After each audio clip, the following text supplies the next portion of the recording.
guys, it's me Nur and welcome back to my YouTube channel.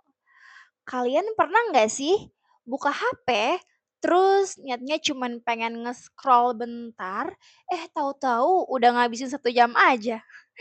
Atau pas lihat screen time, ternyata udah ngabisin berjam-jam penggunaan media sosial ternyata. Dulu aku juga sebenarnya sering banget kayak gitu, Kak. Sosial media tuh emang seru banget sih. Tapi kalau nggak dibatesin, ini malah bisa ngerugiin kita juga.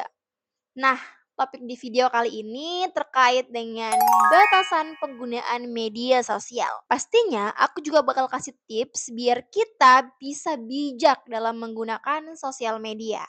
So, let's go. Jadi gini guys, kenapa kita bisa kecanduan scroll medsos sampai lupa waktu? Itu sebenarnya ada penjelasan psikologisnya loh. Kondisi ini tuh erat banget kaitannya sama yang namanya self-regulation. Singkatnya, self-regulation itu kemampuan untuk bisa ngatur diri sendiri. Kapan kita harus berhenti, kapan kita harus fokus, dan tahu batasan untuk diri sendiri. Menurut Baumeister dan kawan-kawan, tokoh besar psikologi sosial mengatakan bahwa self-regulation itu sifatnya kayak otot. Kalau otot dipakai terus tanpa istirahat, pasti kan lama-lama bakal capek dan lemah kan. Sama halnya dengan self-regulation ataupun kontrol diri. Kalau kita selalu dipancing dengan notifikasi, ataupun misalnya konten-konten seru yang muncul nonstop dan kita terpancing buat ngabisin waktu berjam-jam buat itu, energi kita untuk nahan diri ataupun kontrol diri itu juga bakalan habis dan dampaknya otak kita akan gampang ngikutin impuls ataupun keinginan sesaat ketimbang logika. Nah, makanya nih guys, kalaupun kita udah tahu nih, misalnya udah malam, waktunya tuh tidur gitu kan. Tapi tangan kita tuh nggak berhenti untuk nge-scrolling, untuk ngegeser layar ke atas berjam-jam. Karena itu tadi, kita udah terbiasa disuguhkan dengan hal itu dan ya kontrol diri kita juga udah terbiasa dengan itu dan udah nggak bisa lagi tuh ngimbanginnya. Terus ada juga nih penelitian terbaru pada tahun 2021 yang nemuin kalau kecanduan media sosial itu punya hubungan negatif sama self-regulation kita. Artinya, makin rendah kemampuan kita buat ngatur diri, makin gampang juga kita kecanduan main sosmednya. Otak kita akan langsung ngerilis dopamin, yaitu hormon yang bikin kita ngerasa senang. Nah, dopamin ini nih yang bikin kita nagih pengen lagi untuk nge-scroll ya media sosial. Karena ya pada dasarnya otak kita itu secara alami gerancang suka sama reward yang instan. Suka dengan kesenangan sesaat. Jadi, kalau kita terus-terusan ngebiarin diri kita terpapar dengan ya konten medsos yang memberikan kenikmatan saat itu, ya kita bakalan susah juga untuk mikirin ataupun ngelakuin hal-hal produktif di luar aktivitas scrolling itu. Makanya, kalau kamu pernah ngerasa kayak kok susah banget ya lepas dari HP, ya itu memang karena ada alasan secara psikologisnya guys. Dan ini penting banget buat dipahami. Karena dengan tahu akar masalahnya, kita bisa mulai tuh untuk cari cara biar kontrol diri kita nggak gampang habis hanya karena kebiasaan scroll medsos itu. Oke, sekarang kita bahas ya, apa sih dampaknya kalau kita nggak punya batas dalam pakai sosmed. Kadang kan kita mikirnya yang kayak, ah paling cuman buang waktu, ya kan? Tapi ternyata masih ada efek lain yang jauh lebih dalam ke diri kita. Yang pertama, kesehatan mental bisa terganggu. Medsos itu kan biasanya nyuguhin kita, memperlihatkan ke kita highlight-highlight yang indah dari setiap orang, ya kan? Nah jadinya kita tuh sering banget ngebandingin diri kita sama orang lain. Temen posting liburan, prestasi, ataupun punya ya sesuatu yang baru. Sedangkan kita lagi stuck sama rutinitas yang gitu-gitu aja setiap harinya. Nah karena itulah bisa muncul rasa minder dan juga harga diri tuh menurun. Nah ini sejalan sama teori social comparison dari Festinger yang bilang kalau manusia emang punya kecenderungan alami buat membandingkan diri sendiri dengan orang lain. Namun masalahnya, yang kita lihat di medsos itu cuman highlightnya aja. Iya kan? Bagian terbaik dari hidupnya aja, bukan cerita lengkapnya. Jadi perbandingan ini itu seringkali nggak fair, guys. Nah, dampaknya ke kesehatan mental kita tuh jelas banget. Ketika self esteem ataupun harga diri kita terus turun, kita jadi lebih rentan mengalami kecemasan ataupun anxiety, gampang overthinking, dan kehilangan motivasi buat melakukan hal-hal penting. Studi How DKK 2019 juga nemuin bahwa kecanduan sosmed bukan cuma nurunin self esteem aja, tapi juga bikin motivasi belajar berkurang, bahkan bisa meningkatkan resiko gejala depresi ringan. Jadi ini bukan cuma soal minder aja, tapi benar-benar memengaruhi kondisi psikologis kita sehari-hari. Dampak yang kedua, munculnya prokrastinasi dan decision fatigue. Misalnya, ketika kamu tuh pernah niat banget buat ngerjain tugas jam 8 malam, tapi baru mulai di jam 11 malam gara-gara kamu kebawa asik nge-scroll. Itu sebenarnya contoh nyata dari efek ini. Menurut teori ego depletion dari Baumeister, kontrol diri itu kayak energi terbatas. Setiap kali kita pakai energi itu buat ambil keputusan, mau klik video apa, balas chat siapa, ataupun komentar apa, sedikit demi sedikit tenaga kita tuh ikut terkuras. Dan di sosmed, pilihan-pilihan kecil itu datang terus tanpa henti. Nah, dampaknya itu jelas banget ya buat diri kita. Ketika energi kontrol diri ini udah habis, kita jadi susah buat ambil keputusan penting, termasuk yang berhubungan sama akademik ataupun pekerjaan. Akhirnya, muncul perilaku prokrastinasi ataupun menunda-nunda.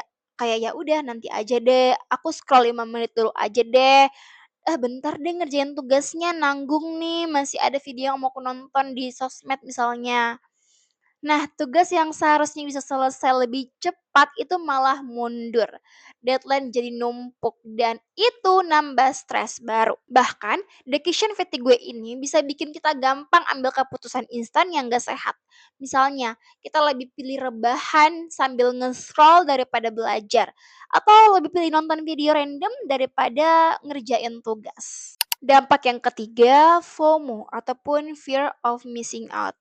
FOMO ini adalah rasa takut ketinggalan momen, tren, ataupun pengalaman yang orang lain punya. Nah, fenomena ini tuh juga erat banget guys hubungannya sama teori social comparison yang aku jelasin sebelumnya.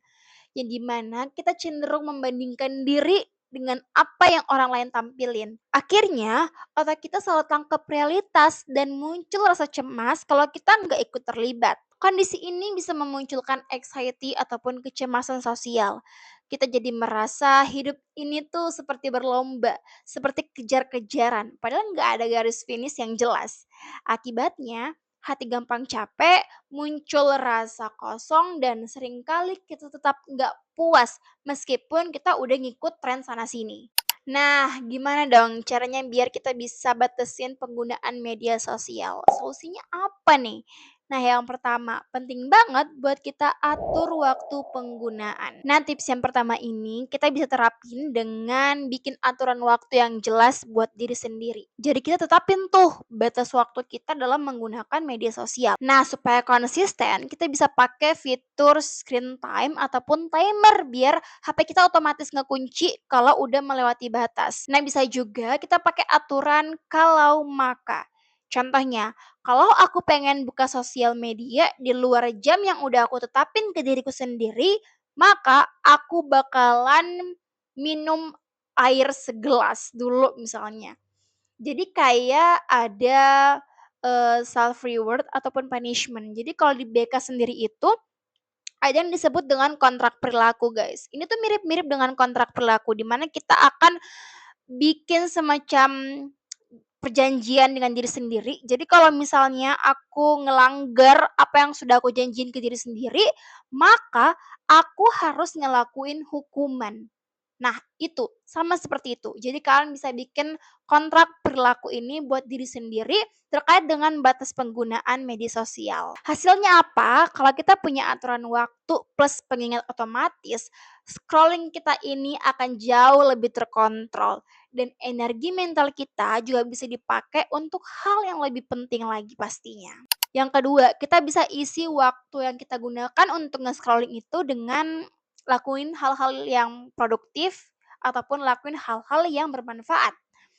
Sosmed itu emang seru guys, tapi seringnya cuman kasih kepuasan instan aja, bukan kepuasan jangka panjang. Nah, dalam bimbingan konseling sendiri, ada yang disebut dengan coping strategi.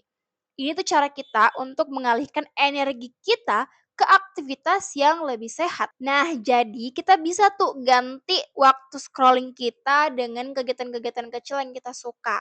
Misalnya ngejurnal, olahraga ringan, nyanyi, baca buku, atau ngobrol sama teman. Pokoknya ngelakuin hal-hal yang kita suka deh, yang bermanfaat juga. Nggak perlu lama, yang penting kita udah bisa ngerasa puas untuk ngisi waktu kosong kita itu. Nah, hasilnya mood bakalan jauh lebih stabil. Energi mental juga keisi ulang dengan hal yang bermanfaat. Dan kita nggak akan lagi tuh kecanduan ataupun bergantung penuh sama sosmed sebagai hiburan. Nah, buat teman-teman yang masih bingung, aktivitas apa sih yang bisa kita lakukan selain scrolling? Aku udah bahas lengkap di video yang ini atau yang di sini. Kalian jangan lupa untuk nonton setelah video ini, oke? Nah, tips yang ketiga, refleksi mingguan dan juga self monitoring. Nah, ingat ya guys, perubahan kebiasaan itu nggak bisa cuman sekali jalan. Butuh refleksi biar kita tahu tuh apakah ini berhasil dan apa yang harus diperbaiki. Dalam teori self regulation, ini disebut sebagai feedback loop, yaitu ada observe atau amati, evaluate atau evaluasi, dan adjust ataupun sesuaikan. Kalau kita nggak pernah ngecek nih ke diri sendiri, kita bisa aja balik lagi ke pola yang lama. Jadi, sisihin deh 10 menit di akhir minggu buat cek ulang pemakaian sosmed. Caranya, kita bisa catat berapa lama kita menggunakannya, kapan yang paling sering kebobolan, apa yang bisa bikin kita tergoda, dan apa yang berhasil kita tahan dari penggunaan media sosial itu. Nah, dari situ tentuin tuh satu perubahan kecil buat minggu depan. Contoh, misalnya di minggu ini aku tuh sering banget buka HP pas lagi ngerjain tugas. Kebobolannya tuh di saat-saat itu yang kayak lagi suntuk ngerjain tugas, tiba-tiba aduh 5 menit dulu deh buka sosmed, kebablasan sampai 1 jam misalnya. Nah, untuk itu aku buat rencana untuk di minggu depan, aku coba tuh untuk taruh HP aku tuh jauh-jauh dari meja belajar.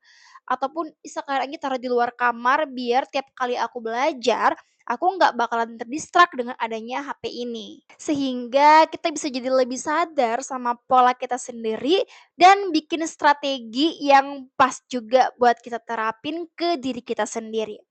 Lama-lama guys, sosmed itu akan jadi alat yang bisa kita kendalikan, bukan malah sebaliknya. Good luck guys! Oke deh guys, sekian video untuk kali ini. Jangan lupa untuk subscribe, like, dan komen. Kalau teman-teman punya hal yang ingin dibahas di video selanjutnya, atau yang ingin ceritain, boleh banget juga untuk tulis di kolom komentar.